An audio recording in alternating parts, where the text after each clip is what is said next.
unfortunately, we'll have to start dropping bombs again. Thank you.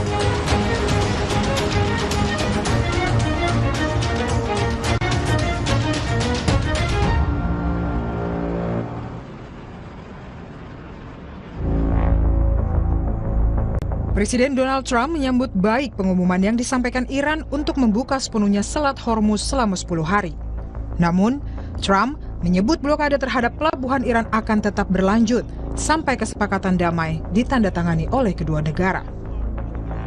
This will be a great and brilliant day for the world because Iran has just announced that the Strait of Hormuz is fully open and ready for business and full passage.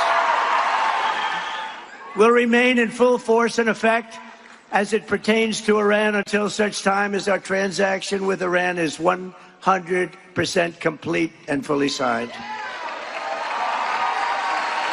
And this process, we're getting along well, but who knows with anyone, but who knows with Iran in particular. Di sisi lain, Iran pada Jumat waktu setempat mengecam blokade Amerika Serikat yang sedang berlangsung. Kecaman itu disampaikan juru bicara Kementerian Luar Negeri Iran, Ismail Baghi, kepada televisi pemerintah Iran melalui sambungan telepon. Ismail menyebut Iran akan mempersiapkan langkah balasan dan tidak akan berkompromi dengan tindakan Amerika Serikat untuk menjamin hak rakyat Iran. این چیزی که به عنوان محاصره دریایی اسمش گذاشتند ادامه پیدا بکنه مطمئناً متقابلا جمهوری اسلامی ایران اقداماتی که لازم هست رو انجام خواهد داد. در این تردید نکنید. جمهوری اسلامی ایران هم نگاهبان تنگه هرمز هست، هم هر جا که لازم بشه در اجرای تدابیری که تضمین کننده منافع و حقوق ملت ایران هست هیچ مماشاتی به خرج نخواهد داد. Sementara itu, sejumlah kapal kargo terbatas dan lalu lintas maritim kembali beroperasi di Selat Hormuz pada Sabtu setelah Iran mencabut blokade Selat Hormuz. Lalu lintas di selat tersebut masih belum kembali normal. Banyak operator masih berhati-hati. Pemantauan keamanan di sepanjang Selat Hormuz juga terus dilakukan. Data pelacakan menunjukkan pergerakan kapal yang masih sangat minim saat ini. Saudara, Iran kembali menutup Selat Hormuz dan menuduh Amerika Serikat melanggar kesepakatan. Keputusan dibuat Iran setelah Trump menyatakan tidak akan mengakhiri blokade di Selat Hormuz. Iran memperingatkan selama blokade Amerika Serikat terhadap pelabuhan Iran diberlakukan, maka Selat Hormuz akan diblokir. Sikap ini diumumkan melalui media pemerintah Iran. مولانبیا اعلام کرد در پی بدعهدی مکرر آمریکا وضعیت تنگه هرمز به حالت قبل یعنی کنترل شدید برگشت و این تنگه راهبردی تحت مدیریت و کنترل توافقات قبلی در مذاکرات صورت گرفته و با حسن نیت با عبور شمار محدودی از کشتی‌های نفتکش و تجاری از تنگه هرمز به صورت مدیریت شده موافقت کرد، اما آمریکایی‌ها با بدعهدی‌های مکرر مسبوق به سابقه. Ketegangan antara Washington dan Teheran kembali memanas jelang putaran kedua negosiasi. Pernyataan yang saling bertolak belakang masih terus bermunculan, dari ancaman militer hingga bantahan terkait isu nuklir. Nah, situasi ini memunculkan pertanyaan besar. Apakah kedua negara benar-benar menuju titik temu atau justru makin menjauh dari kesepakatan? Kami akan diskusikan ini bersama dengan para narasumber. Bergabung saat ini pakar Timur Tengah Nasir Tamara dan pakar hubungan internasional dari Universitas Parahyangan Kishino Bawono. Bapak-bapak sekalian, selamat malam dengan Tifal di sini. Selamat malam Pak Tifal.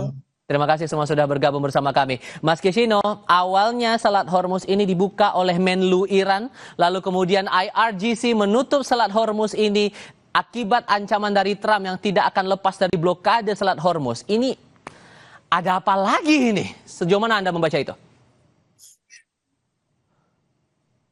Oke, saya membaca penutupan Hormuz lagi oleh Iran ini sebagai aksi balasan dalam kerangka strategi negosiasi antara Amerika Serikat dan Iran. Jadi ibaratnya ini sama-sama beradu tatap, kemudian mereka akan gambling siapa yang akan berkedip duluan.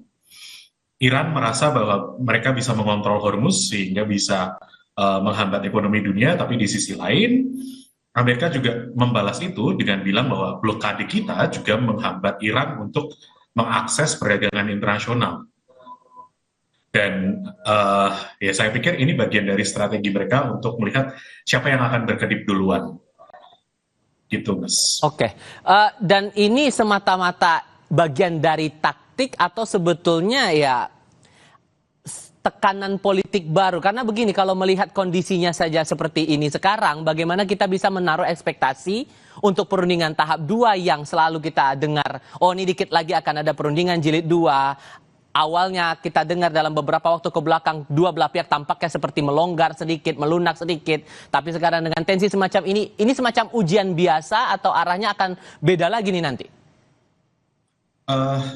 Ini masih bagian dari strategi untuk menekan lawan, gitu ya, Mas ya. Menekan lawan bahwa silahkan Anda segera menyetujui poin yang kami tawarkan. Kan, atau poin yang kami minta. Dan tawaran dari AS ini adalah, permintaan dari AS itu adalah terkait masalah nuklirnya yang saya baca, gitu kan. Dan di sisi lain Iran juga merasa bahwa nuklirnya dia adalah sesuatu yang non-negotiable. Jadi ya ini mungkin nanti akan kuat-kuatan siapa yang akan dalam tanda kutip menyerah duluan. Tapi paling tidak itu yang nampak di publik ya, Mas ya, karena siapa yang tahu di belakang layar ada perundingan lain yang itu tidak dibuka di publik. Karena beberapa sumber seperti Al Jazeera dan AP, Associated Press itu menyatakan ada sumber-sumber anonim yang menyatakan ada backroom dealings, cuma ya itu susah dibuktikan karena sumbernya anonim. Oke, Pak Nasir, kalau melihat runutannya, awalnya Selat Hormuz dibuka oleh pemerintah Iran, oleh Menteri Luar Negeri Iran. Lalu sekarang yang menutup Selat Hormuz kembali adalah dari militernya Iran. Ada kesan di publik awam, ini kok kayaknya nggak seiring sejalan nih sikapnya antara pemerintah dengan pihak militernya. Sejauh mana Anda menganalisis ini? Sebetulnya pemerintah itu Kementerian Pertahanan ya, tentara dan Kemlu di sana itu mereka berkoordinasi ya. Intinya adalah begini sikap Iran. Mereka itu melihat kenyataan lapangan. Bagaimana posisi militer Amerika Serikat di Hormuz. Jadi mereka lebih mendengar itu realitas. Bukan hanya ucapan dari para politikus seperti Presiden Trump yang seorang politikus yang terpilih jadi presiden kan. Jadi kita dalam memahami Iran harus tahu bahwa mereka itu sudah lama sekali mempunyai pengalaman berperang ya. Mereka itu sudah berperang selama 2.700 tahun. Lama sekali kan? Dan berapa jumlah peperangannya? 1.140 peperangan dengan pihak asing. Dan lawan-lawan mereka pada zaman itu kan hebat-hebat. Seperti Yunani yang kuat, Mongol gitu kan, yang merupakan superpower pada zamannya. Jadi mereka sangat menguasai dua hal, menguasai penguasaan ilmu perang, dan kedua juga menguasai ilmu diplomasi. Jadi mereka punya cara berdiplomasi sehingga Kementerian Luar Negerinya itu mempunyai sebuah power yang sama tajamnya kekuatannya dengan power militer lah gitu. Efektivitas hasilnya maksudku, bukan caranya. Yang kata-kata perundingan-perundingan, data, fakta, yang satu lagi dengan menyusun kekuatan militer dengan strategi dan senjata-senjata yang mereka miliki saat ini.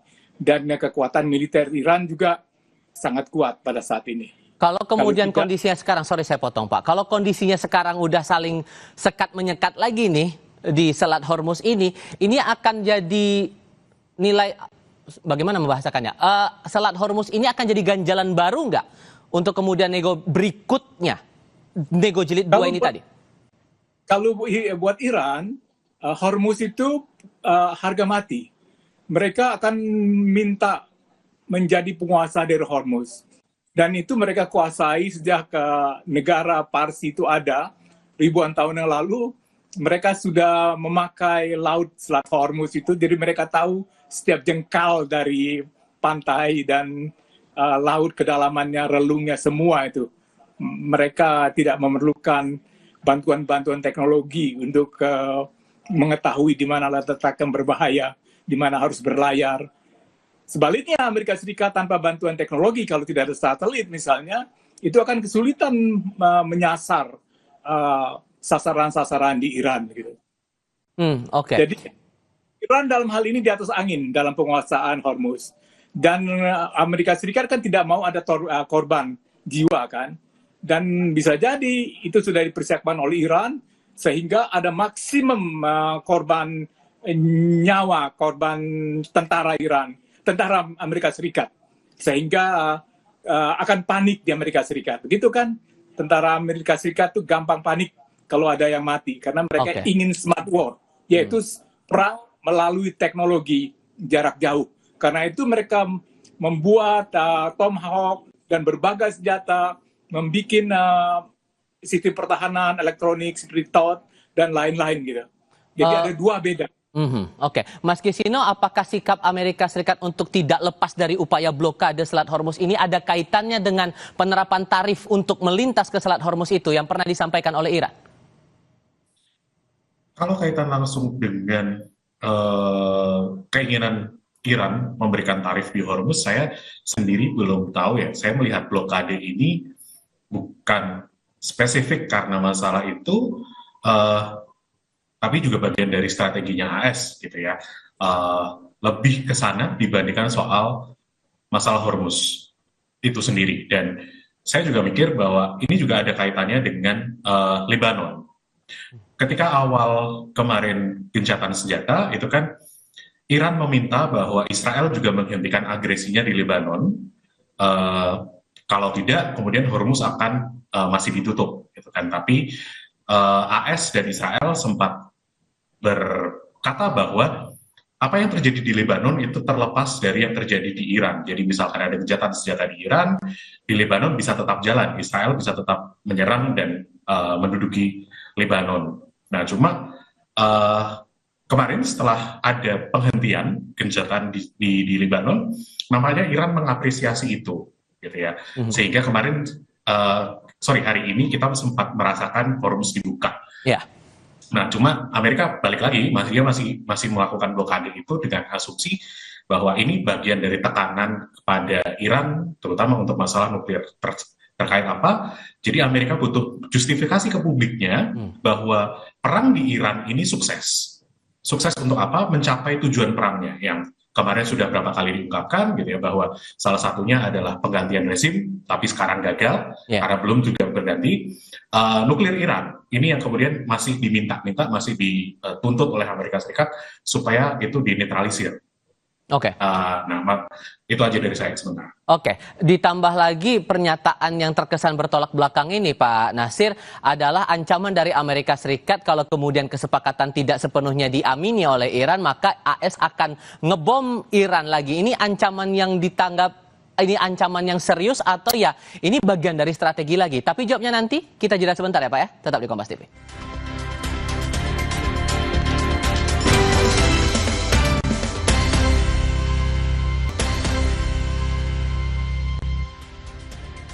Melanjutkan pertanyaan saya sebelumnya Pak Nasir, ini tak cuman masalah Selat Hormuz yang selalu tarik ulur, tapi juga ada pernyataan yang bertolak belakang. Ini AS mengancam akan ngebom Iran kalau kemudian perundingan jilid 2 nanti nggak sampai pada kata sepakat. Buat Anda ini ancaman yang serius atau ya ini gertakan biasa saja sebetulnya?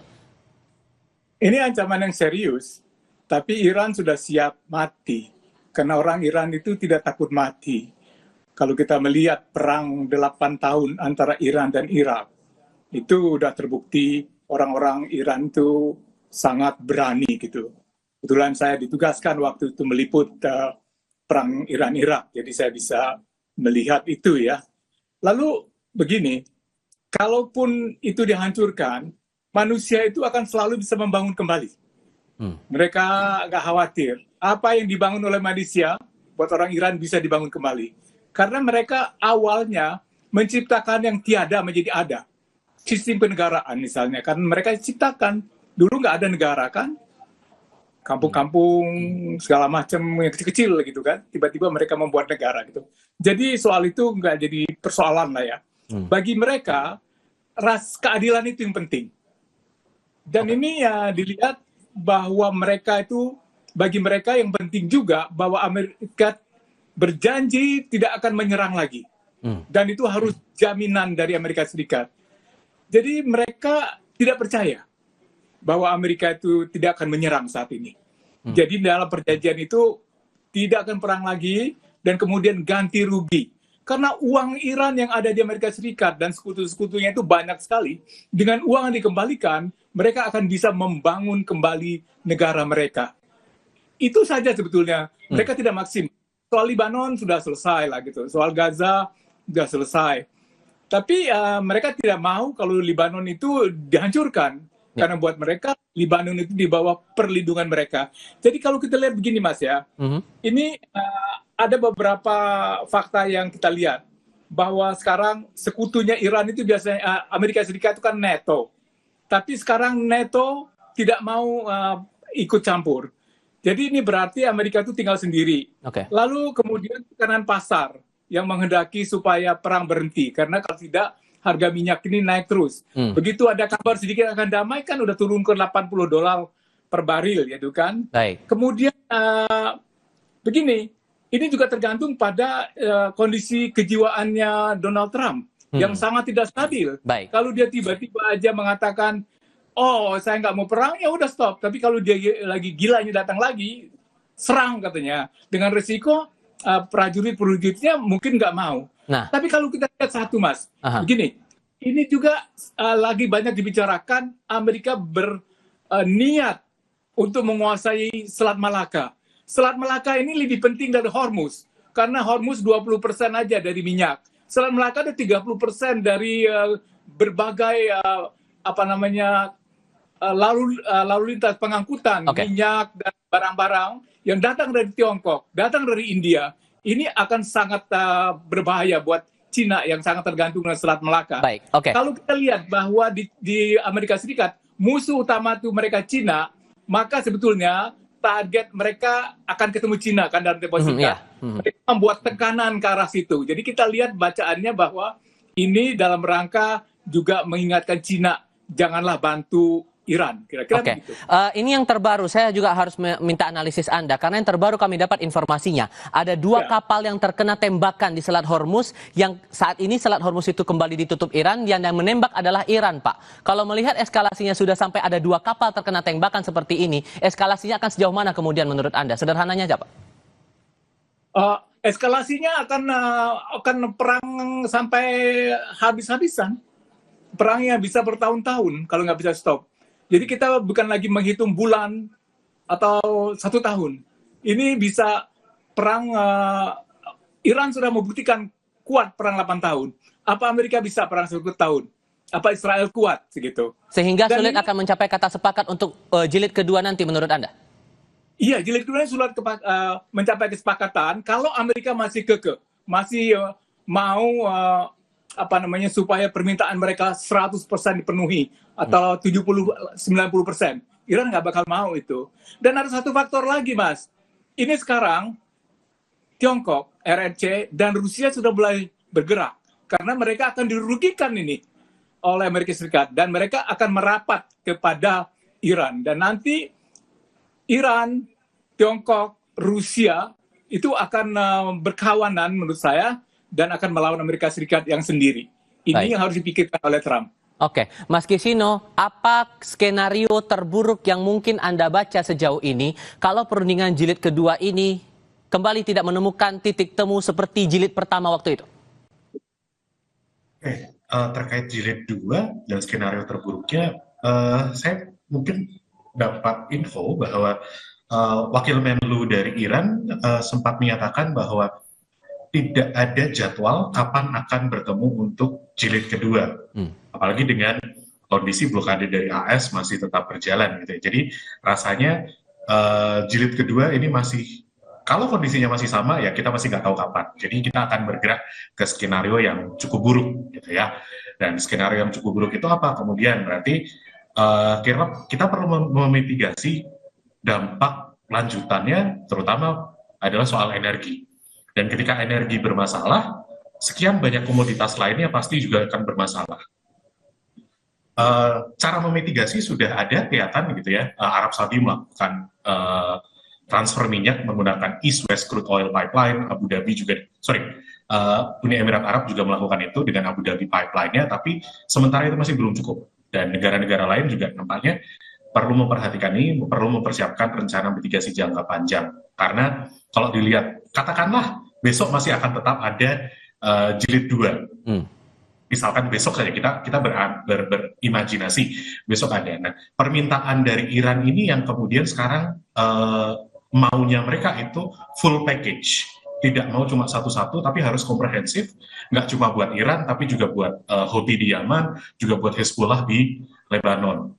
Dan nggak cuma soal Hormuz, nggak cuma soal nuklir Iran, tapi juga masalah pencairan aset mereka yang dibekukan karena sanksi dari AS selama ini, terus kemudian ganti rugi perang, yang mana itu juga oleh Presiden Trump juga, at least di publik sudah dibilang bahwa tidak akan ada uang atau pengembalian dana kepada Iran dalam proses perundingan ini.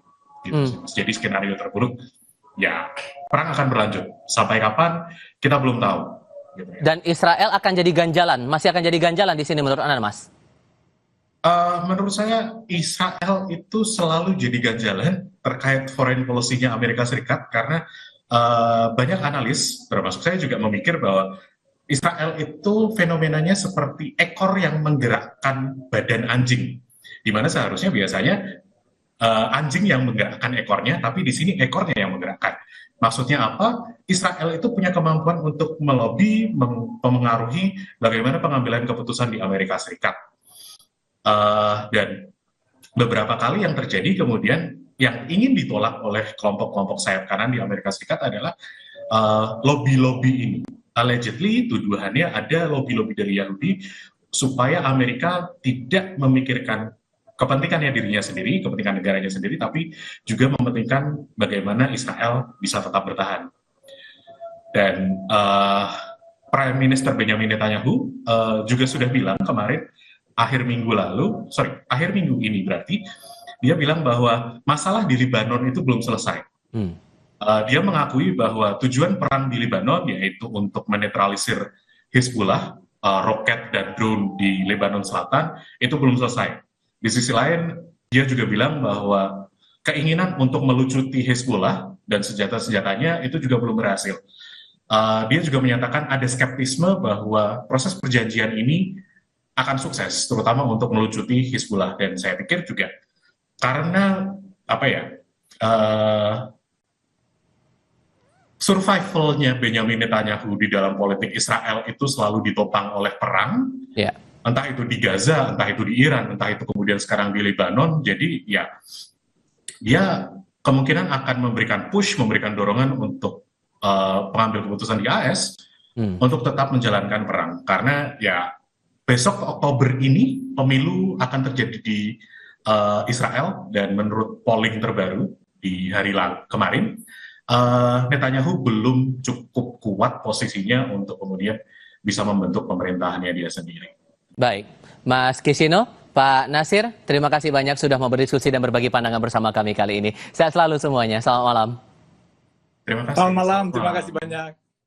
Sesaat lagi di Sapa Indonesia Malam, ketegangan di Selat Hormuz semakin memanas seiring dengan penutupan kembali perairan Selat Hormuz oleh Iran. Tetap di Kompas TV.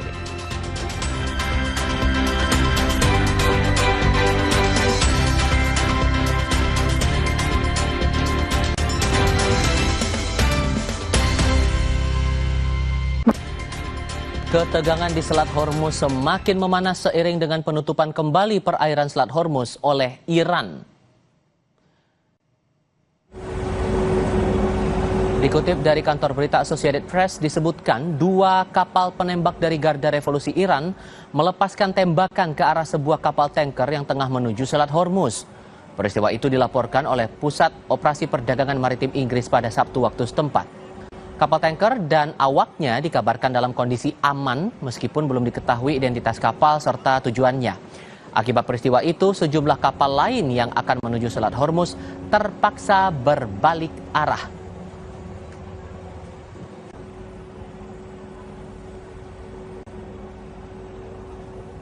Berita lainnya, harga sejumlah produk bahan bakar minyak non-subsidi milik Pertamina naik. Harga Pertamax Turbo, Pertamina Dex, dan Dex Lite, 3 jenis bahan bakar minyak non-subsidi milik Pertamina, naik signifikan mulai hari ini 18 April 2026.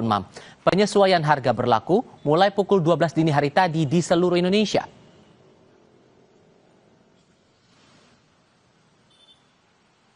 Jadi kalau BBM itu kan, kalau untuk yang pemerintah atur adalah BBM bersubsidi. Sementara yang untuk industri sesuai dengan peraturan Menteri ESDM tahun 2022 itu mengikuti harga pasar. Jadi dan itu kan turbo itu kan untuk orang kaya, orang-orang mampu semua.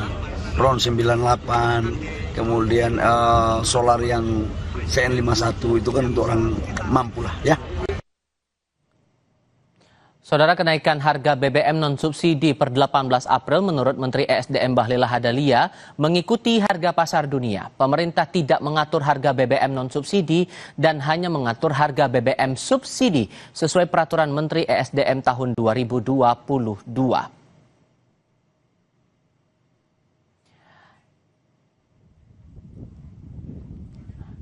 PT Pertamina Persero masih berkoordinasi dengan otoritas di Selat Hormuz agar bisa mengeluarkan 2 kapal tanker Pertamina yang masih tertahan.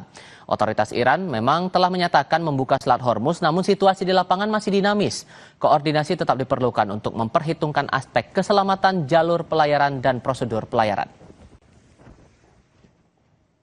Untuk 2 kapal Pertamina, saat ini kami terus memonitor perkembangan dan berkoordinasi intensif dengan seluruh pihak terkait keamanan dan keselamatan awak serta kapal menjadi prioritas kami, kata VP Corporate Communications Pertamina, Muhammad Baron dalam pesan singkat kepada Kompas TV.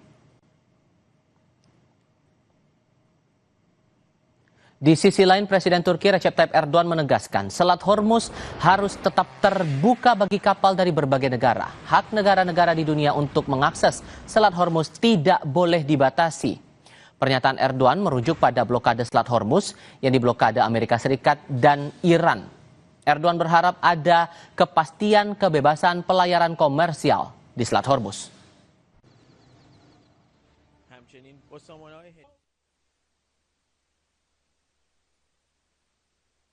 Tırmandığı Hürmüz geçişiyle ilgili bizim tavrımız çok nettir. Hürmüz'ün bir yakası İran ise diğer yakası Umman'dır. Körfez ülkelerinin açık denizlere erişim hakkı kısıtlanmamalıdır. Esas olan yerleşik kurallar temelinde seyr-ü sefer serbestisinin temini ve Hürmüz'ün ticari gemilere açık tutulmasıdır. Sebelumnya, Prancis dan Inggris mengumpulkan sejumlah negara di Paris untuk mendorong pembukaan Selat Hormuz secara permanen. Pertemuan itu untuk membahas bagaimana mengurangi dampak perang terhadap negara-negara yang terganggu karena ekonomi global terguncang. Pemerintah Prancis menyebut 50 negara dan organisasi internasional mengikuti pertemuan itu dan 30 kepala negara serta pemerintah ikut berbicara. Pertemuan juga untuk memberi tekanan kepada Amerika Serikat dan Iran untuk mengakhiri blokade di Selat Hormuz.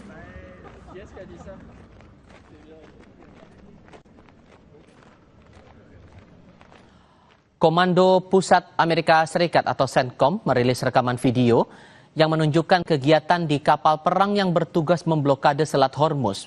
CENTCOM mengatakan kegiatan yang ditunjukkan dalam kamera atau rekaman ini, saudara, melibatkan pasukan Angkatan Laut Amerika Serikat yang memerintahkan kapal dagang untuk berbelok di Teluk Oman.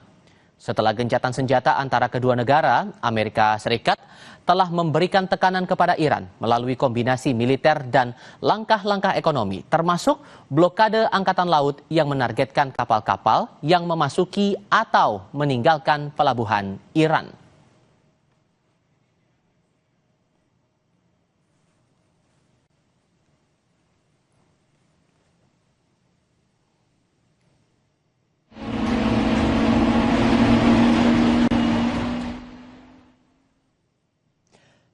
Sebelumnya, kelompok Hizbullah melancarkan serangan rudal terkoordinasi terhadap posisi vital dan kendaraan militer Israel di wilayah Al-Bayada.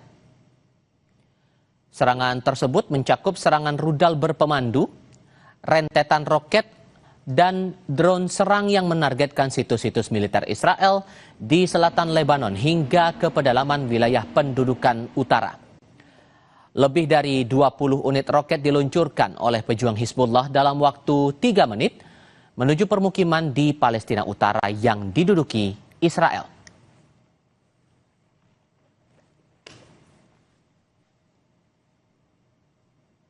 Saudara, terima kasih Anda telah menyaksikan Sapa Indonesia Malam kali ini. Perbarui terus informasi Anda di Kompas TV dengan 3 botol air mineral 700 ml yang setara dengan 2 liter air untuk 1 hari penuh kesejukan. Selamat menikmati malam minggu, sehat selalu untuk Anda. Saya Tifal Salesa, selamat malam dan sampai jumpa lagi.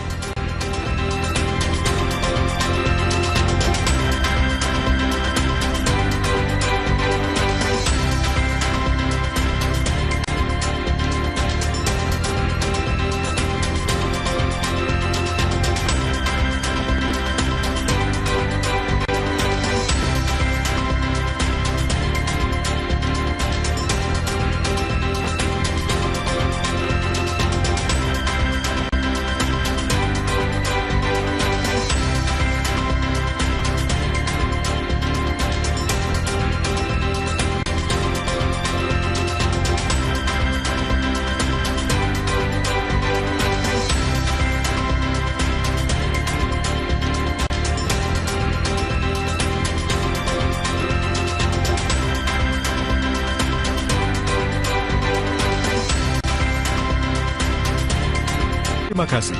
Anda telah menyaksikan Sapa Indonesia.